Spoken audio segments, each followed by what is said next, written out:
Hi, xin chào các bạn đã trở lại với kênh của mình nha. Lời đầu tiên thì cho gió một cái sự gửi lời chúc đến toàn thể quý cô chú, anh chị em và các bạn có thật nhiều sức khỏe và thật nhiều niềm vui trong cuộc sống.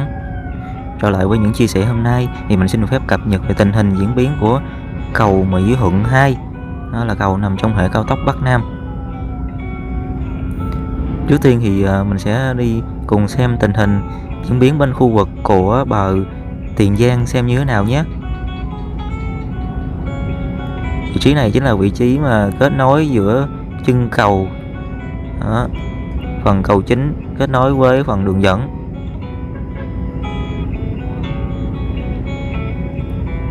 Giờ mình sẽ di chuyển lại gần ở khu vực này cho mọi người cùng xem nhé.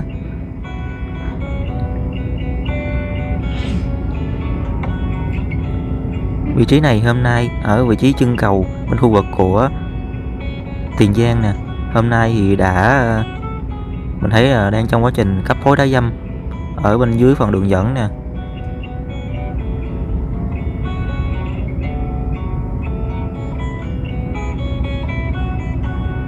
Thấy xa không rõ, hình như là lót bạc thì phải.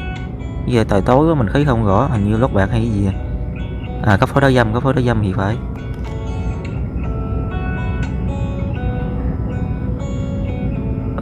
Phủ những tấm bạc.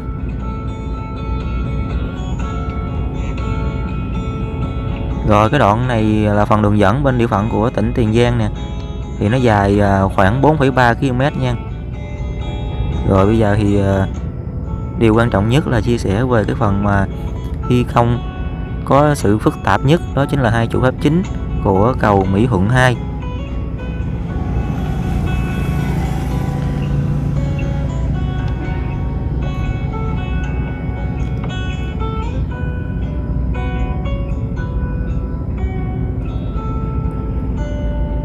Lót bạc các bạn ơi, cái này là đang lót bạc nha quý cô chú. Phủ những tấm bạc này lên nè.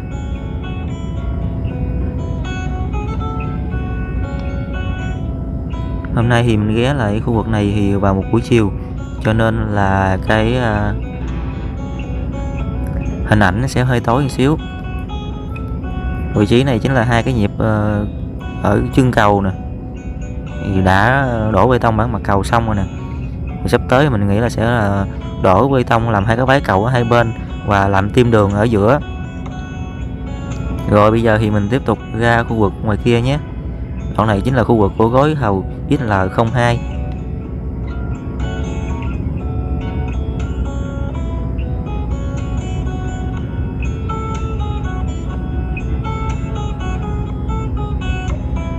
Do mình bận công việc nên mình sẽ ghi âm trực tiếp, cho nên là sẽ có những tiếng ồn xung quanh và tạp âm. Mong quý cô chú, anh chị em và các bạn thông cảm.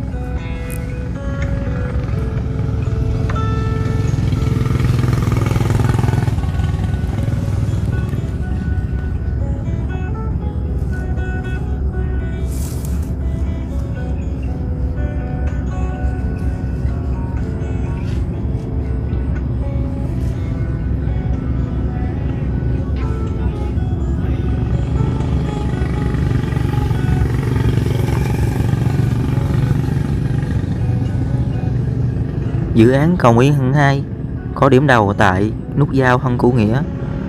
Dự án cầu Mỹ Thuận 2 có điểm đầu tại nút giao An Thái Trung, điểm cuối của cao tốc Trung Lương Mỹ Thuận, và sau đó di chuyển qua đường dẫn này và vượt qua sông Tiền. Trên cầu Mỹ Thuận 2 này, cách với cầu Mỹ Thuận hiện hữu khoảng 350 m về phía thượng lưu, vượt qua sông Cái Đôi và đến quốc lộ 80, kết nối với nút giao quốc lộ 80 và kết nối với cao tốc Mỹ Thuận Cần Thơ. Tổng chiều dài của cầu Mỹ Thuận 2 là 6,61 km, tính luôn hai phần đường dẫn của hai đầu cầu. Và phần cầu chính này là dài 1906 m. Bên địa phận của tỉnh Tiền Giang, cái phần đường dẫn dài khoảng 4,3 km và phần đường dẫn bên địa phận của tỉnh Vĩnh Long dài khoảng 0,4 km. Thì cầu Mỹ Thuận 2 nó sẽ gần giống như cầu Mỹ Thuận 1 là đều có hai trụ tháp chính như thế này.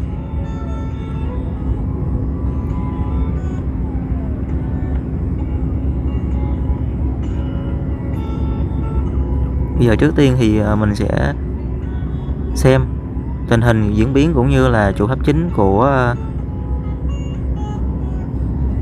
cầu Mỹ Thuận 2 bên bờ Tiền Giang nhé.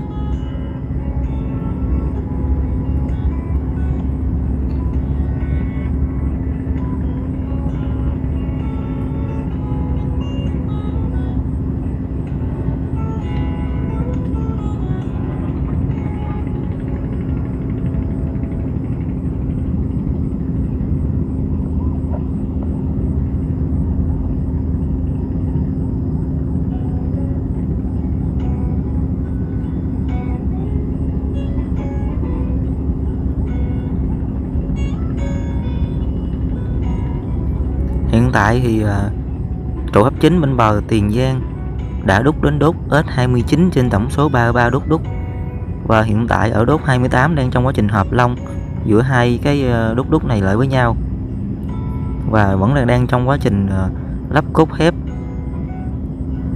Vẫn đang trong quá trình lắp cốt thép cho cái phần mà sắt cho phần cái vị trí hợp long này nè. Thì cầu Mỹ Thuận 2 có chiều rộng là 25 m, là cầu dành cho hệ cao tốc Bắc Nam, chỉ dành cho các phương tiện ô tô di chuyển nhé. Và cầu Mỹ Thuận 2 có chiều rộng mặt cầu là 25 m, cho thiết kế với quy mô là 6 làn xe di chuyển, và giai đoạn 1 này sẽ cho phép với chỉ mở cho 4 làn xe chạy thôi.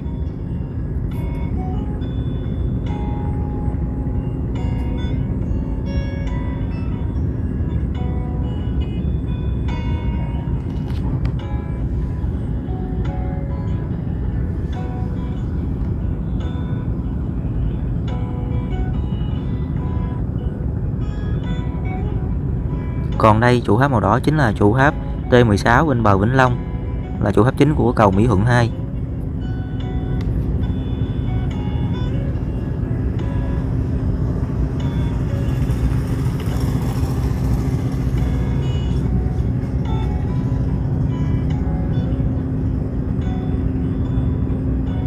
Hôm nay thì mình ghé lên trên khu vực này thì hơi đang chiều hoàng hôn cho nên ánh sáng hơi kém.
Và quý cô chú cũng thấy bên trên nè, hai cái đúc nó được liên kết với nhau rồi nè, và đang lắp cốt thép.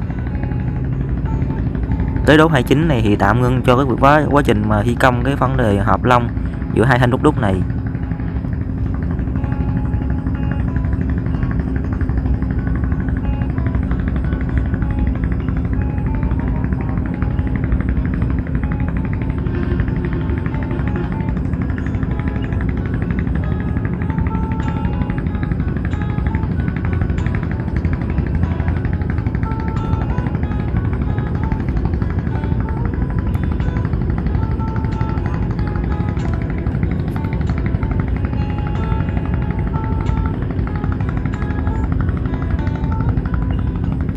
Hiện tại đang trong quá trình cẩu những cái thanh thép nè lên bên trên nè. Ở bên dưới này chính là khu vực của khối dầm K1, chính là khối nhịp chính di văn đầu tiên của cầu Mỹ Thuận 2 bên trụ tháp chính bên bờ Tiền Giang.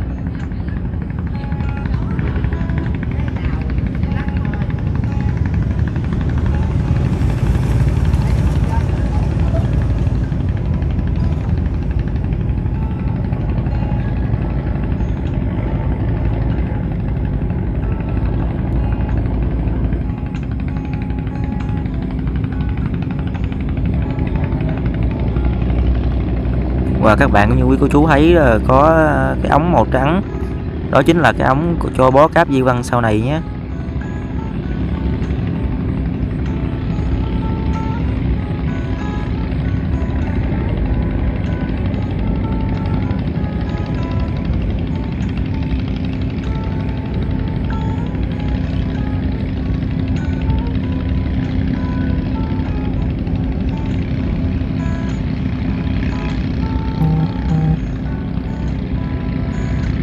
Hiện tại đang trong quá trình lắp cốt thép cho cái phần nhịp chính dây văng đầu tiên nè.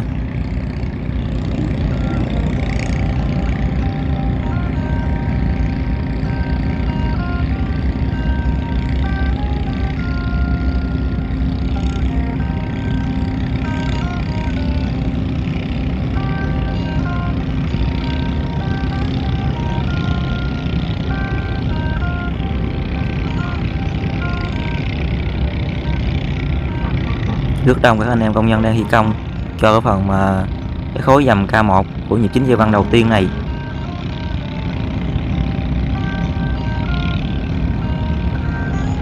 Thì cầu Mỹ Thuận 2 á, thì mình cũng chia sẻ cũng rất là nhiều các video rồi, và cũng có nhiều những cái thắc mắc của bà con, quý cô chú, anh chị em. Thì trong lúc mà quay chia sẻ về tiến độ hiện tại của cầu Mỹ Thuận 2 thì mình cũng xin được phép trả lời cũng như đôi lời về những cái gì mà trong cái tầm hiểu biết của mình về cộng đồng mạng hỏi. Thì cầu Mỹ Thuận 2 xây để làm gì, trong khi đó đã có cầu Mỹ Thuận 1 ở bên kia rồi.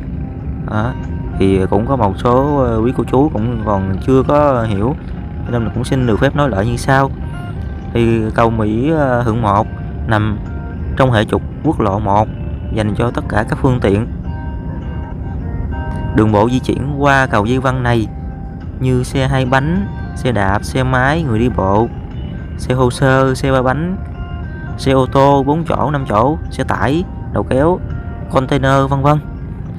Còn việc xây cầu treo dây văng Mỹ Thuận 2 là cầu nằm trong hệ trục cao tốc Bắc Nam, dài từ Bắc vào trong miền Nam tới Cà Mau nhé,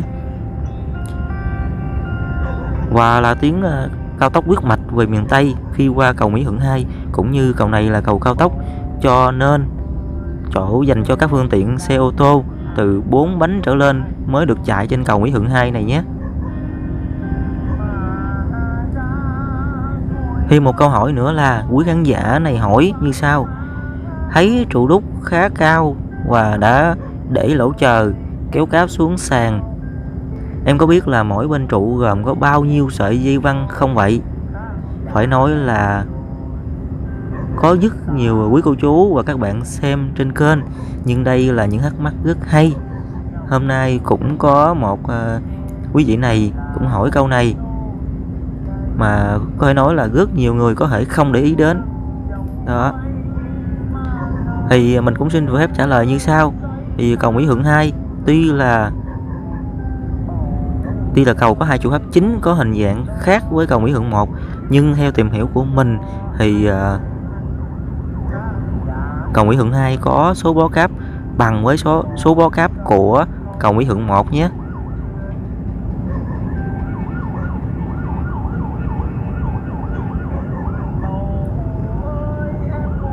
Là cầu Mỹ Thuận 2 này có số bó cáp cho mỗi trụ tháp là 64 bó cáp nhé anh. Đó thì chắc lẽ nếu mà anh có xem video này anh sẽ giải đáp được thắc mắc của mình.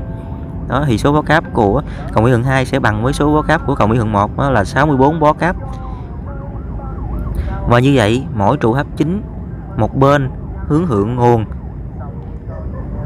Đây thì giờ mình ví dụ như về trụ màu xanh này đi, thì một trụ màu xanh thì cầu Mỹ Thuận 2 có 2 trụ, một trụ màu xanh và trụ màu đỏ bên kia là 2 trụ tháp chính. Đó thì mỗi một trụ như vậy thì sẽ có là 64 bó cáp. Đó là theo sự tìm hiểu của mình, và mình thấy được một số thông tin như thế đó. Và như vậy thì mỗi trụ tháp chính như vậy thì một bên hướng thượng nguồn là bên đây, ở bên hướng thượng nguồn bên đây sẽ có 32 bó cáp đó, và bên phía hạ nguồn, ở bên phía hạ nguồn của sông Mekong bên đây là sẽ có tương tự là 32 bó cáp đó. Và Cầu Nguyễn Hận 2 là có 2 trụ tháp chính, cho nên là một bên trụ tháp chính bên bờ Tiền Giang và một bên trụ tháp chính bên bờ Vĩnh Long.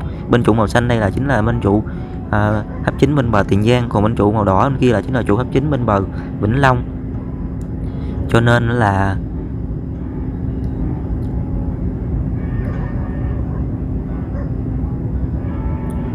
tổng hai cái phần mà trụ tháp chính của bó cáp là của cầu Mỹ Thuận 2 là 128 bó cáp nha.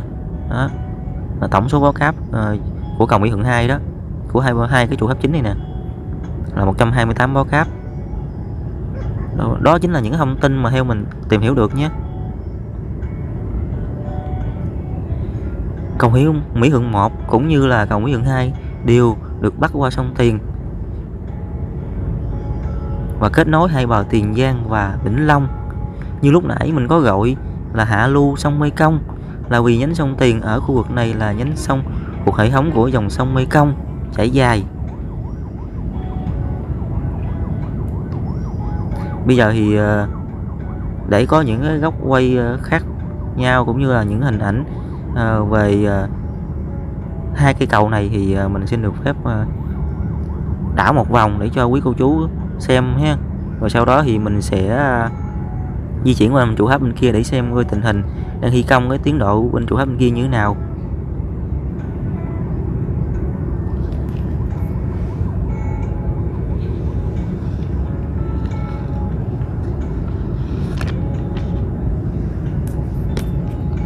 Thì sông Mê Công á thì chảy dài đó, mà chảy dài bắt nguồn từ thuộc vùng cao nguyên Thanh Tạng, gọi tắt trong tiếng Trung Quốc á, của cao nguyên Thanh Hải, Tây Tạng mà các bạn trẻ thường nghe trong các tài liệu và các bộ phim cổ trang á, với các từ như là cao thủ Tây Tạng nè, cao tăng Tây Tạng, mật tông Tây Tạng. Và khi khu vực Tây Tạng được mệnh danh là mái nhà của thế giới với độ cao là hơn 4.500m và rộng khoảng hơn 2,5 triệu km vuông, có dãy Himalaya và đỉnh núi Everest cao nhất trái đất. Thì trở lại với cái dòng sông Mekong đi qua các nước như là Trung Quốc, Myanmar, Lào, Thái Lan, Campuchia và cuối cùng là đến Việt Nam. Đó, đến Việt Nam của mình ở đây nè. Đó, chia ra nhiều nhánh sông và đổ ra Biển Đông, và dòng sông Tiền này chính là một nhánh sông của sông Mekong nhé. Đó, rồi như vậy thì quý cô chú cũng đã nắm rồi đúng không nào? Thì nãy giờ mình cũng đi hơi xa, hơi lạc đề, thì mình sẽ quay trở lại với những chia sẻ về cái dự án cầu Mỹ Thuận 2 này. Thì cũng có một số quý khán giả cũng hỏi mình như sau: làm từng dầm nhịp đổ từng đốt như vậy biết khi nào xong? Đó, biết khi nào xong. Còn người ta đổ sẵn từng nhịp rồi cẩu lắp các đốt nhịp lúc sẵn ra lắp vào như ở nước ngoài. Mình đồng ý xây dựng theo các công nghệ mới như ở nước ngoài sẽ rút nhanh tiến độ và thời gian xây dựng hoàn thành hơn. Và các bạn thấy đó thì dầm nhịp 9 dây văng đầu tiên khối K1 như lúc nãy mình đã nói á, thì hiện tại đây là cách xây dựng cầu làm được áp dụng rộng rãi ở Việt Nam.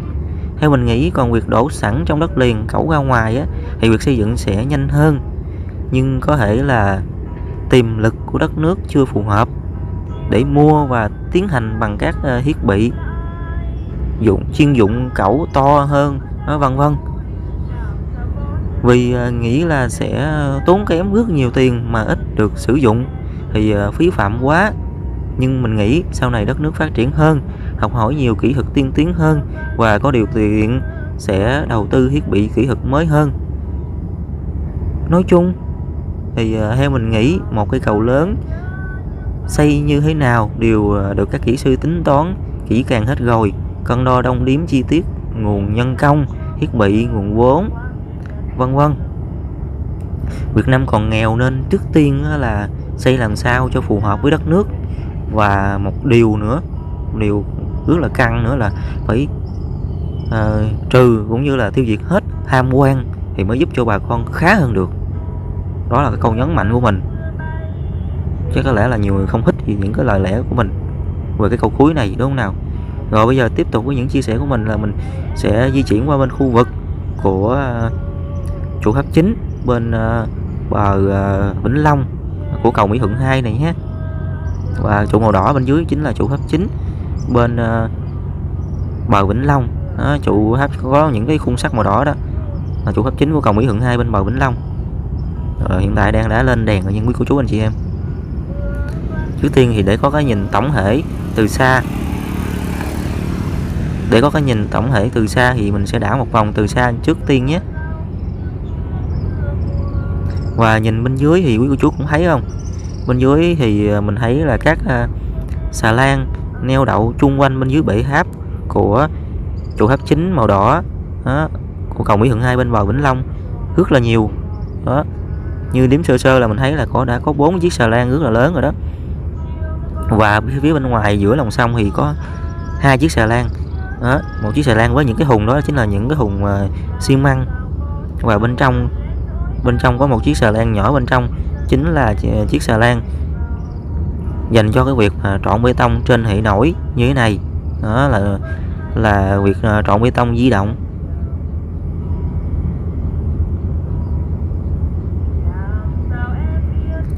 Hiện tại thì cũng đã lên đèn rồi nha quý cô chú anh chị em. Như quý cô chú anh chị em cũng thấy rồi đó, bên dưới thì đang trong quá trình, mình nghĩ là đang chuẩn bị cho việc đổ bê tông hoặc là đang đổ bê tông. Giờ trước tiên thì mình sẽ di chuyển lên cái khu vực của cái hai cái thanh đúc bên trên của trụ tháp này.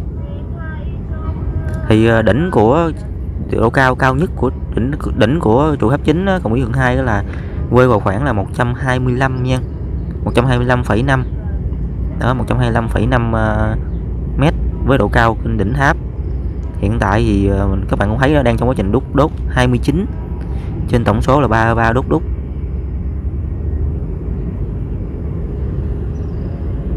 Đó, trời hơi tối, mong quý cô chú anh chị em thông cảm nhé.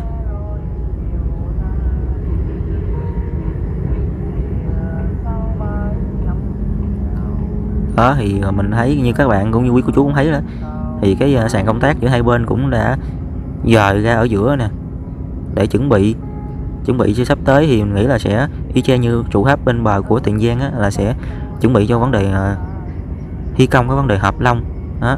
Hiện tại bên trên thì đang có lắp cốt thép một phần ít cho cái đốt 29 rồi đó. Rồi bây giờ thì mình sẽ di chuyển ra bên ngoài để cho quý cô chú xem gì ở bên dưới nhé. Bây giờ nhìn tổng thể một xíu nữa rồi sau đó mình sẽ chuyển xuống bên dưới.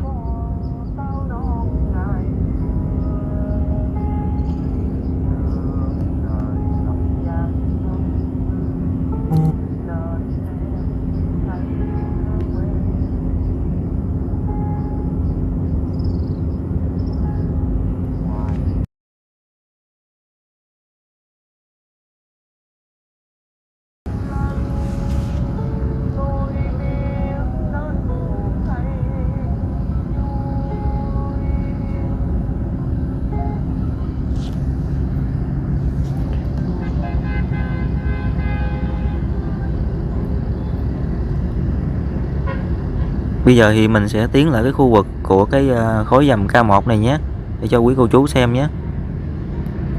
Và mình nghĩ là đang trong quá trình đổ bê tông á, nhưng mà vẫn chưa rõ như thế nào, thì mình sẽ tiến lại gần một chút nữa.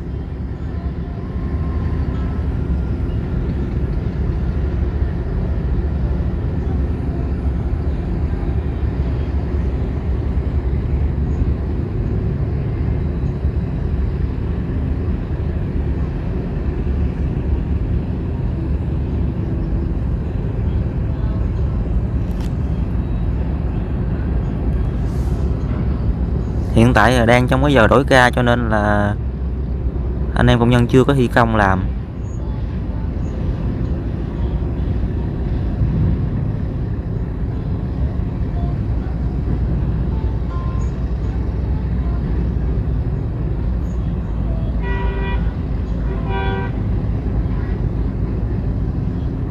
Thì mình nghĩ là đang bàn giao công việc để chuẩn bị cho ca buổi tối này để thi công tiếp.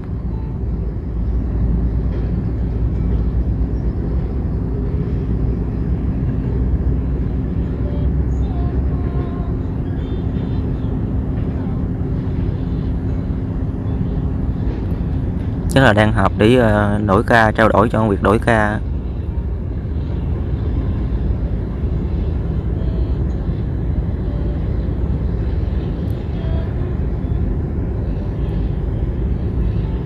Và như các bạn cũng thấy rồi đó, mình không biết các bạn thấy không, nhưng mình thấy là có những cái cần rồi đó, những cái cần để bơm bê tông lên khu vực này. Thì hôm lúc trước mình có chia sẻ nói cho quý cô chú anh chị em và các bạn á, thì lắp ván khuôn đó, lắp ván khuôn rồi sau đó quét chống dính rồi kia này nọ đó, lắp đặt cốt thép, rồi lắp đặt cốt thép cho ống gen. Bây giờ đang trong quá trình thi công để đổ bê tông nè. Đó, 3 cái ống đó, trên 3 cái ống dồi bơm bê tông á.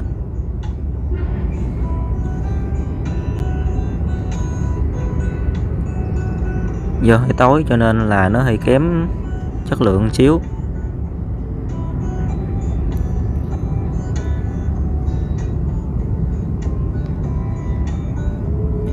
Sau khi mà xong cái quá trình đổ bê tông này nè, thì sẽ tiến hành để mà luồn cáp, bảo dưỡng, đổ bê tông xong bảo dưỡng bê tông xong rồi bắt đầu tiến hành luồn cáp và căng cáp dưỡng lực, và cuối cùng là bơm vữa ống gen.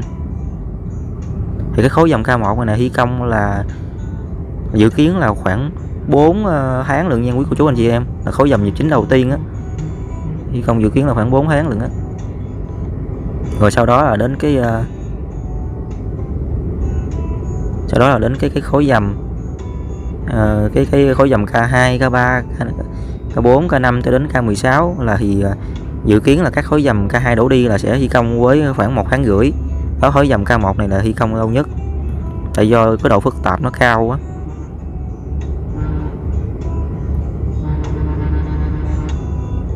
Ở bên trên thì mình thấy là cái cẩu nó câu để nó giữ cái thăng bằng cho vị trí của cái phần mà cái ống màu đỏ chính là cái phần ống của cái ống màu đỏ là phần ống của cái ống bơm bê tông nha quý cô chú anh chị em.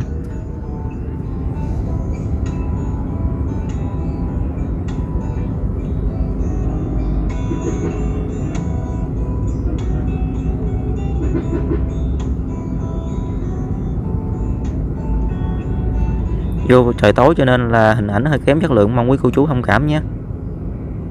Đây nè, thì mình thấy là anh em công nhân đi từ cái hang máy lên nè. Đó.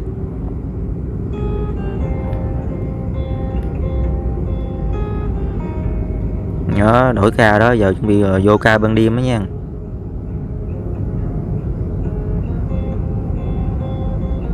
Đây chính là quá trình đổ bê tông bên cho cái khối dầm K1 này nè.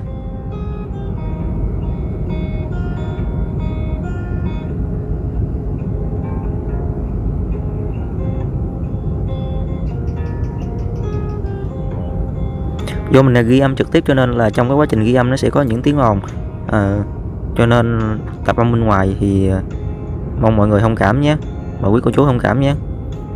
Các bạn thấy đó, thì cốt thép sau khi đã được lắp đầy đủ cũng như trước đó, thì cái giai đoạn bao nhiêu quét chống dính cho những tấm vách rồi lắp cốt thép rồi kia đầy đủ, và bây giờ là đang đổ bê tông đó. Những cái ống bê tông được ở bên dưới bệ trụ, sau khi được trộn bê tông xong sẽ sử dụng những cái ống dài này nè truyền lên trên đây để mà bơm bê tông lên.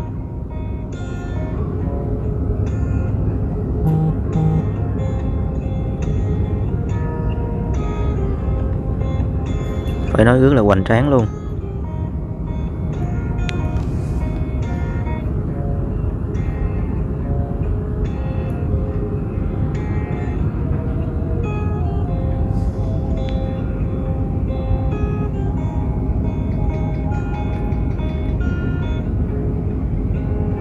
Cái con xà lan mà gần sát cái vị trụ nhất đó chính là cái con mà trộn bê tông á.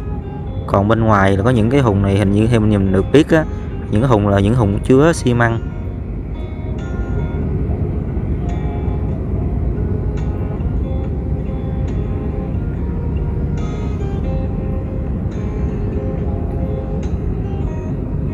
Và mình cũng tìm hiểu và mình biết cơ bản như sau, thì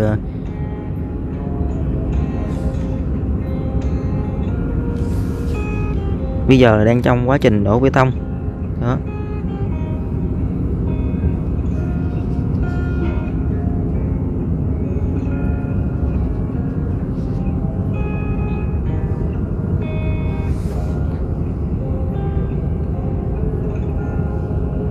Thì mình có thể chia sẻ một số thông tin cơ bản như sau, cũng như theo như tìm hiểu và sự hiểu biết của mình.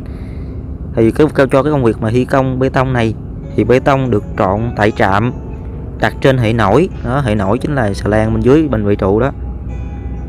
Trước khi sử dụng thì bê tông được thiết kế thành phần cấp phối và được trộn thử để thí nghiệm mẫu để kiểm tra xem cái chất lượng của bê tông như thế nào á. Và sau đó thì bê tông được trộn đúng với cái cấp phối đã được theo cái các bên nhà tư vấn và đầu tư phê duyệt đó. Rồi cuối cùng thì bê tông được bơm ra khối, nó được bơm lên trên bên khối K1 bằng những cái ống màu đỏ như thế này đó. Đây chính là trụ tháp T16. Đây chính là vấn đề là có nghĩa là cái công việc hạng mục thi công đổ bê tông cho khối K1 của nhịp chính dây băng đầu tiên bên cái bệ trụ, bên cái trụ tháp của bên trụ tháp T16 bên bờ Vĩnh Long. Cái này không phải bệ trụ nha, cái khu vực này chính là khu vực của khối dầm K1, là khối nhịp chính dây băng đầu tiên hay còn gọi là khối K1 á, là nó đó.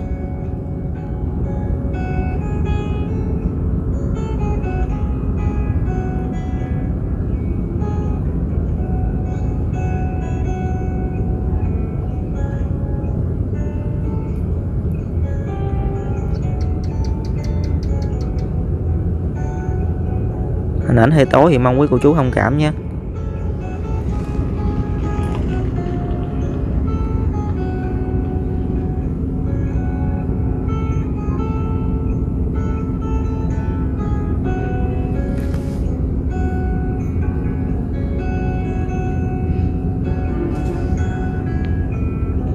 Sau khi mà các vấn đề như kiểm tra cốt thép, con kê bê tông đó, rồi kiểm tra vật liệu cấp phối bê tông, rồi kiểm tra vận hành thử cái trạm trộn bê tông vân vân mọi thứ đó, thì sau đó sẽ tiến hành quá trình đổ bê tông như thế này đây.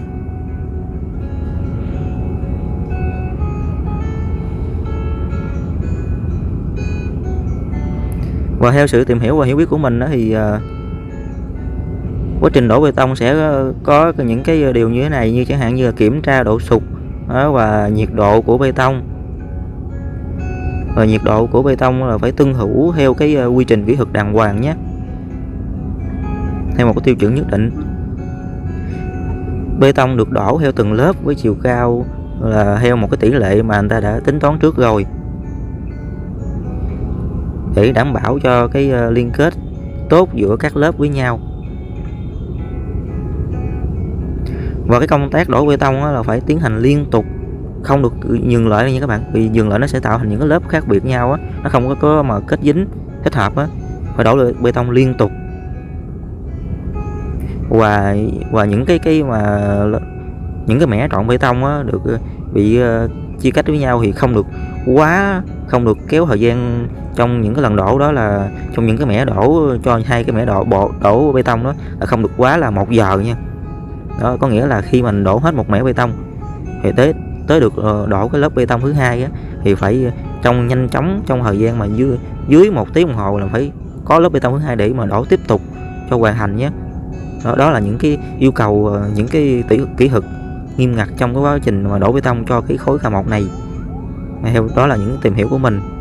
Và nếu mà ai mà trong cái ngành cầu đường này và chuyên gia trong ngành cầu đường này, cũng như là từng am hiểu và từng thi công những cái cầu lớn trong quá trình đổ cái khối bê tông K1, cái khối nhịp chính dây băng đó đầu tiên đó, thì có thể mà xem video. Nếu xem video này thì có thể mà comment cho mình biết rõ hơn nhé, cho giống một cái sự rõ hơn, và cũng như là cùng thảo luận để cho mọi người xem trên video này được hiểu và nắm rõ hơn nhiều nữa nhé.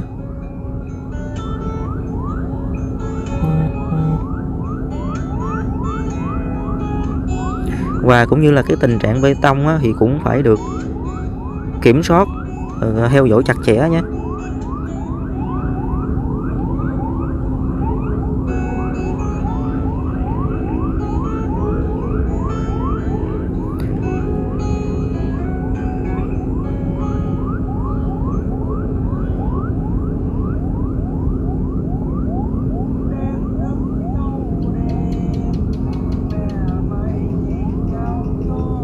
Và trong quá trình đổ bê tông này thì cũng có sử dụng những cái đầm, và những cái đầm đó là có tác dụng để là cho tránh cái tình trạng như là bê tông nó gõng, nó bọng ở bên trong á, nên những anh em công nhân sẽ sử dụng những cái đầm để đầm cái phần bê tông đang đổ, và cũng phải đầm theo một cái kỹ thuật nhất định, chứ không phải mà muốn đầm sao là đầm nha.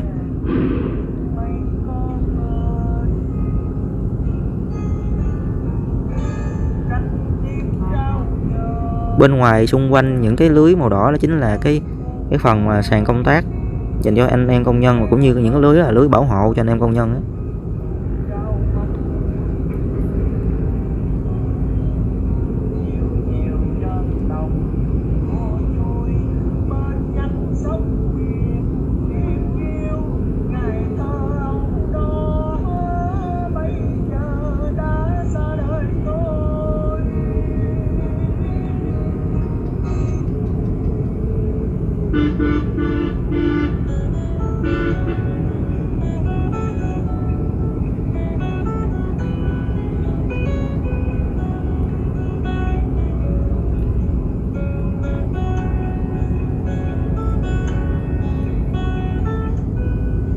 Quá trình đổ bê tông cho khối K1 này thì theo mình nghĩ là tại vì khối K1 này nó lớn, cho nên là quá trình những cái thể tích của bê tông đổ vào trong cái vị trí của cái khối K1 này, khối dầm nhịp chính đầu tiên này nè, nó sẽ khá là nhiều á.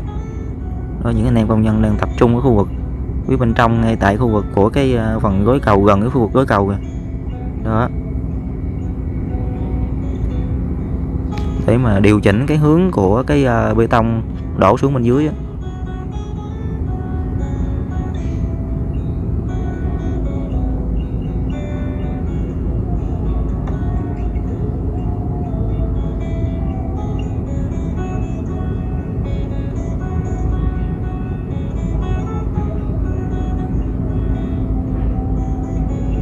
Do trời tối cho nên là những hình ảnh nó hơi kém, mong quý vị cũng như quý cô chú thông cảm nhé, và các bạn cũng bỏ qua nhé.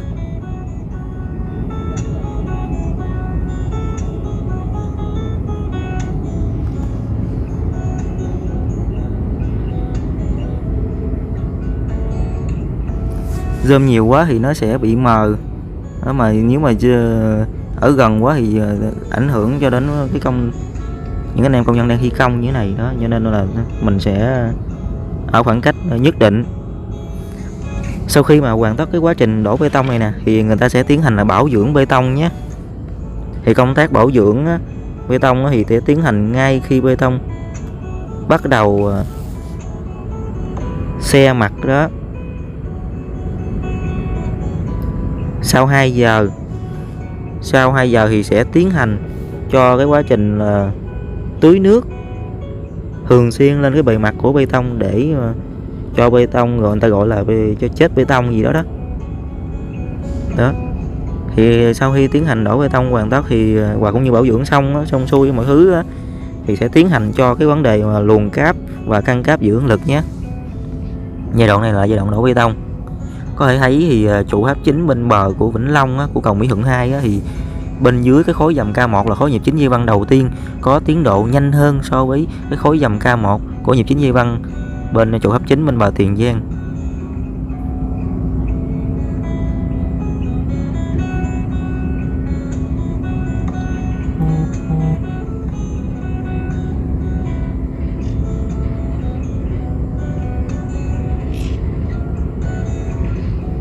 Đó, có anh em công nhân đang tập trung ngay tại cái dồi bơm đó. Quý cô chú nếu mà quan sát kỹ có thể thấy được bê tông đang được chảy xuống bên dưới ngay tại cái khu vực của cái phần mà rãnh cốt thép đó.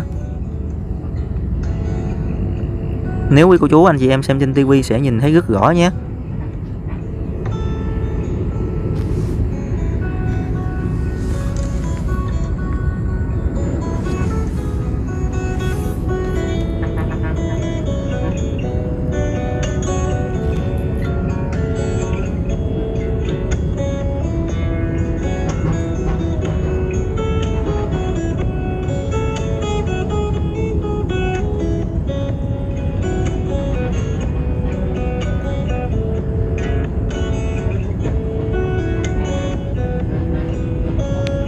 Đây, bê tông được bơm xuống bên dưới rất là rõ ràng luôn, đúng không nào quý cô chú?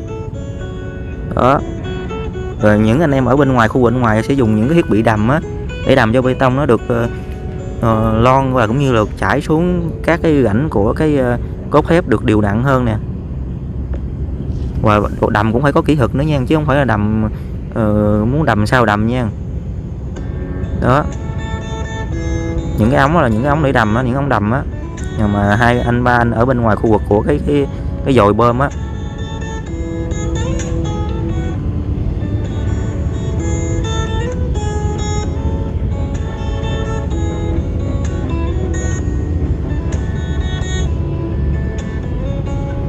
Và cái cẩu ở bên trên nó cũng có nhiệm vụ để mà có hai con dây hồng xuống á, là hai con dây của cái phần của cọng cáp của cái cẩu á, để nó cũng như là nó kìm, nó chịu lại cái vị trí cho cái ống bơm bê tông để bơm lên bên trên này.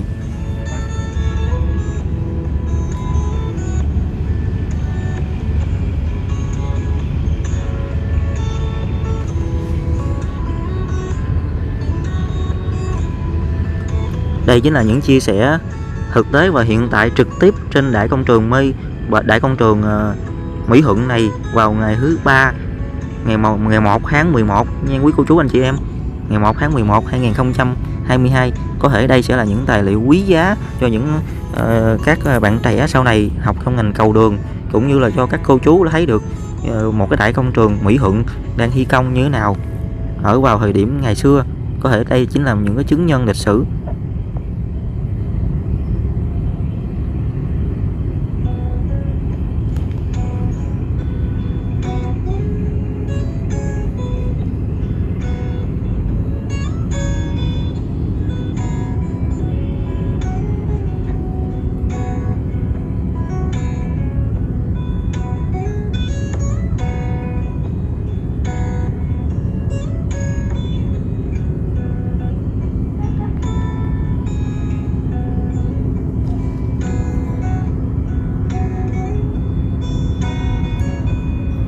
Có thể nói là một đại công trường rất là hoành tráng, đúng không nào quý cô chú anh chị em và các bạn.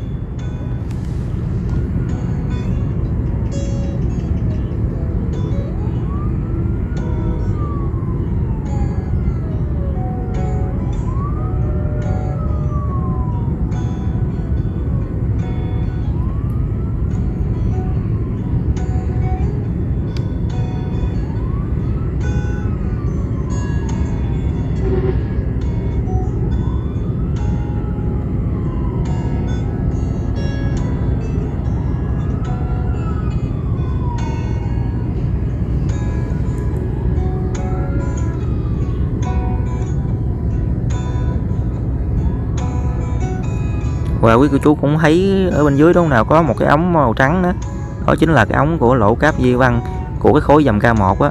Đó, ống của lỗ cáp, ống của bó cáp di văn sau này cho khối dầm K1 đó.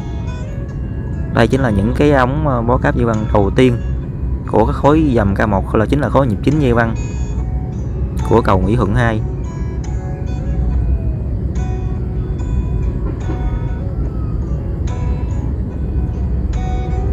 Cầu này có chiều rộng của mặt cầu trên nền đường di chuyển là trên nền cầu là 25 m với 6 làn xe di chuyển nha. Giai đoạn 1 này thì người ta chỉ cho phép mở cho chạy 4 làn thôi. Sau khi mà giai đoạn 2 cao tốc nó lên thành 6 làn thì mới mở cho cái cầu này thành cho chạy 6 làn. Và cầu này thì không có làn dừng khẩn cấp nhé. Trên cầu thì không cần thiết để làm mở rộng đến mà làm cái làn dừng khẩn cấp trong cái thời điểm này, tại vì nó sẽ tốn kém rất nhiều cái nguồn lực cũng như là cái tiền bạc cũng như chi phí trong thời điểm hiện tại thì vẫn còn hạn hẹp.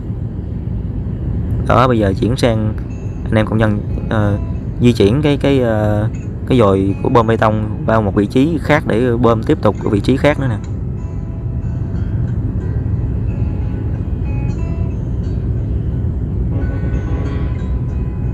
Thì cầu Mỹ Thuận 2 là cầu có với tổng mức đầu tư là hơn 5.000 tỷ đồng nha quý cô chú anh chị em.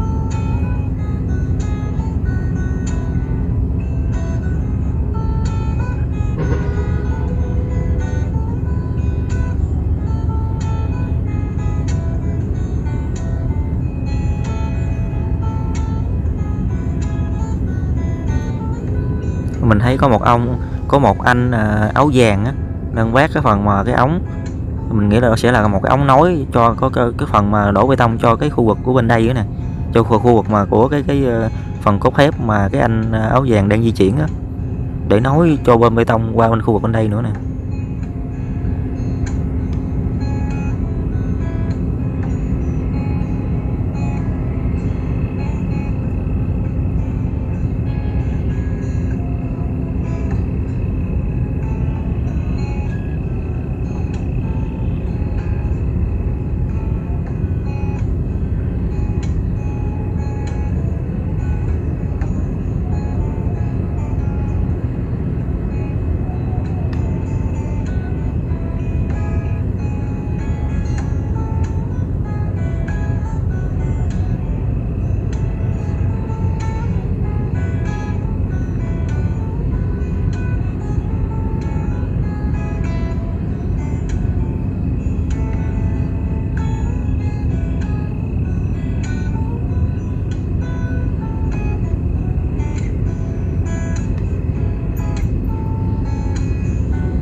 Bây giờ thì mình sẽ đảo vài vòng để cho quý cô chú xem tiếp tục xem những cái khung cảnh của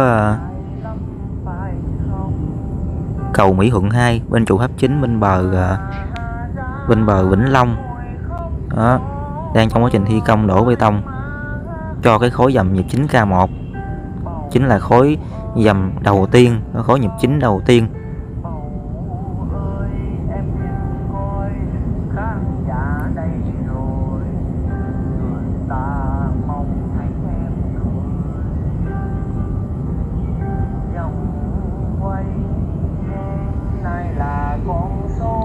Quý cô chú xem ủng hộ cho Dấu một cái sự bằng một like trên video nhé, để cho một cái sự có thật nhiều tinh thần để chia sẻ nhiều hơn. Và trong cái quá trình chia sẻ vào ban đêm này rất là nguy hiểm, trong cái quá trình ghi hình như thế này vào ban đêm, cho nên là mong mọi người ủng hộ tinh thần cho Dấu một cái sự bằng một like trên video này nhé.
Có thể là ghi hình vào buổi tối như thế này thì hình ảnh nó sẽ bị nôi cũng như bị lem, cũng như có nhiều hộp bị lem, mong quý cô chú thông cảm nha.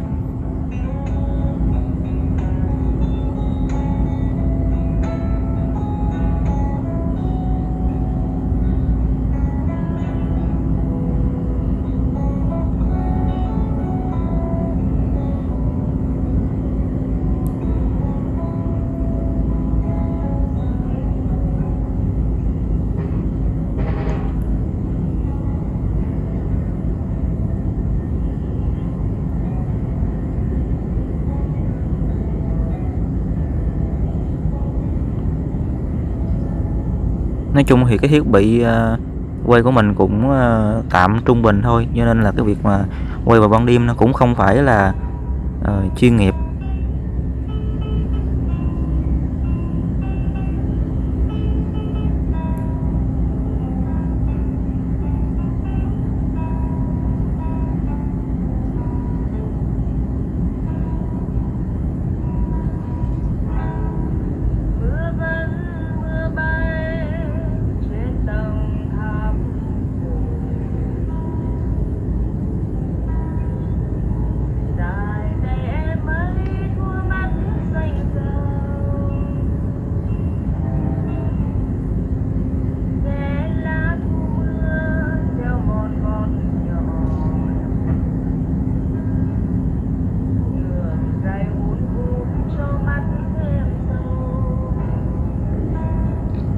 Và theo như nhìn nhận và cảm quan của mình thấy thì trụ tháp chính T16 bên bờ của Vĩnh Long á, thì cái khối dầm K1 có thể nói là tiến độ cực kỳ nhanh, nhanh hơn so với cái khối dầm nhịp chính dây văn K1 bên cái trụ tháp chính bên bờ Tiền Giang.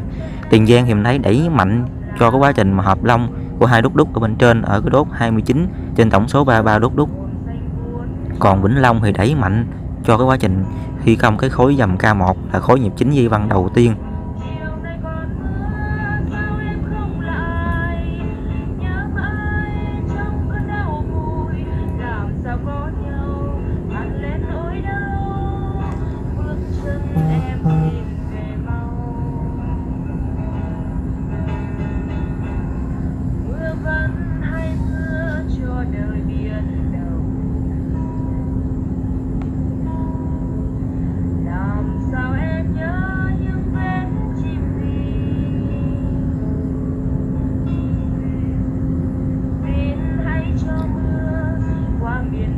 Từ khu vực bên đây qua bên kia là khoảng 25 m hơn nha quý cô chú anh chị em.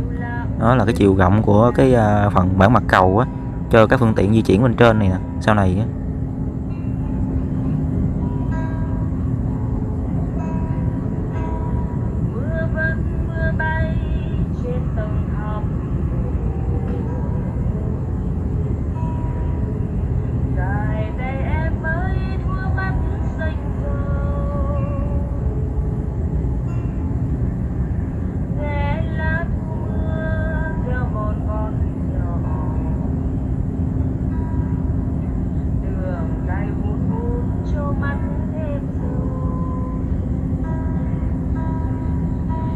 Đó, quý cô chú cũng thấy không, và các bạn cũng thấy không, thì các anh em công nhân đang trong quá trình mà nối những cái ống để bơm bê tông lại với nhau, đặng bơm được cho cái phần cái khu vực của cái cốt thép bên khu vực bên đây nè, phía bên trong bờ đất liền nè, mé bên hướng vào đất liền của bên bờ Vĩnh Long nè,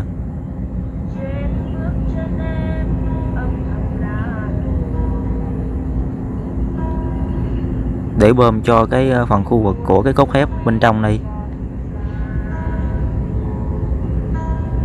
Có thể nói cái việc mà bơm bê tông là những công đoạn cực kỳ quan trọng, nó cũng không kém cho trong quá trình mà lắp cốt thép. Tại vì bơm bê tông cũng phải đúng kỹ thuật đó, như hồi nãy mình có đề cập đến đó, là bơm bê tông đó là phải có một thời gian bơm nhất định, là khi mà ví dụ một mẻ bê tông đó bơm một lớp đó xong rồi tiếp tục đến bơm cái lớp thứ hai là phải trong thời gian là dưới 1 tiếng đồng hồ nha, không có quá lâu nha mới bơm lớp thứ hai nha. Nếu mà mình để bơm xong một lớp rồi cái mình bơm lớp thứ hai mình để hơn 1 tiếng hoặc là quá lâu hơn trong cái thời gian quy định đó, thì các lớp bê tông nó sẽ có cái độ bám dính với nhau kém nha. Đó cũng là những cái tiêu chuẩn bắt buộc, và cũng như là phải quyết liệt đẩy mà gắt gao trong những cái công đoạn đó, và những cái mẫu bê tông á, trước khi mà trộn mà bơm bên đây cũng đều được kiểm tra, các tư vấn giám sát thì kiểm tra cũng như là nghiên cứu để cho anh em công nhân để sẽ tiến hành là thi công mà bơm bê tông hay là không đó.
Đó, quý cô chú cũng thấy không, bê tông đang được nối. Sau khi mà nối xong những cái ống cho đủ cái chiều dài để mà bơm cái phần cốt thép bên đây, thì bê tông cũng đã được bơm cho cái khối cốt thép ở bên mé bên trong hướng vào đất liền.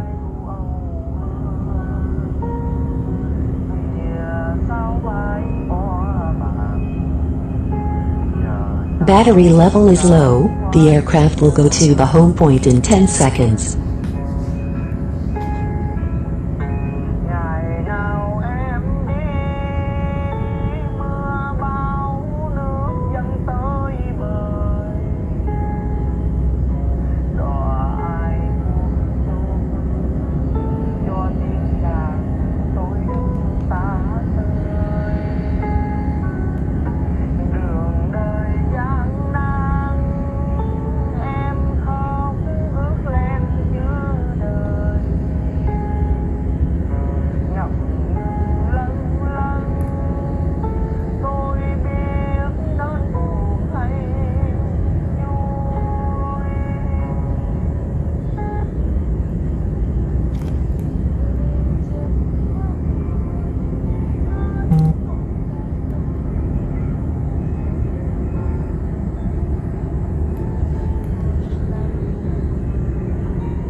Và đây cũng là những chia sẻ của mình tường thuật trực tiếp về cái quá trình tiến độ thi công của cái cầu Mỹ Thuận 2, cũng như là đang trong quá trình trực tiếp đổ bê tông cho cái khối dầm K1, chính là khối nhịp khối nhịp chính dây văng đầu tiên của cái trụ tháp chính cầu Mỹ Thuận 2 bên bờ Vĩnh Long nhé.